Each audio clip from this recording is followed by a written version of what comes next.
Ci siamo divisi in 4 gruppi e abbiamo fatto un progetto, un video sul risparmio intelligente legato alla vita quotidiana all'interno delle famiglie, puntando anche sul rispetto per l'ambiente e sul risparmio per le fonti energetiche.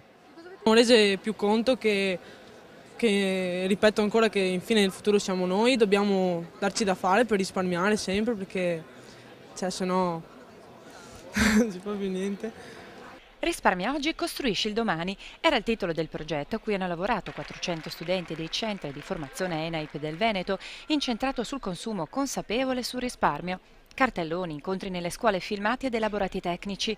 Alla fine del percorso, grazie anche alla collaborazione della Lega Consumatori del Veneto, gli studenti degli enti di formazione professionale dell'ENAIP hanno ora un rapporto più sano con il denaro e con il risparmio personale, ma anche con le risorse energetiche ed ambientali, come per esempio l'acqua, tanto da portare questa esperienza fin dentro le loro case. È l'anello debole a volte, ci lamentiamo della qualità dei nostri giovani, ma non pensiamo mai che dietro alla formazione di un buon giovane c'è la qualità di una famiglia.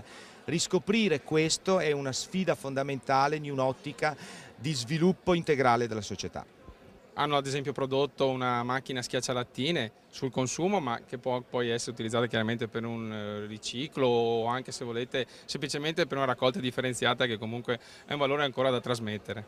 Cos'è stata la cosa più difficile da far capire a questi ragazzi e come li avete trovati?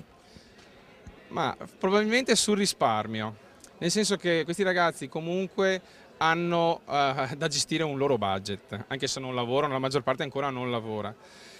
Quindi il come destinare il budget che hanno a spese intelligenti e soprattutto a non spendere i soldi appena li hanno in tasca. Tra le materie, per così dire, studiate dai giovani, anche la televisione, alcune trasmissioni in particolare, la pubblicità e nello stesso tempo anche il momento di crisi economica, il consumo critico e responsabile. Nella giornata di chiusura del progetto anche la possibilità di confrontarsi gli uni con gli altri rispetto ai progetti e al cammino fatto, da Bassano a Padova fino a Belluno e Venezia.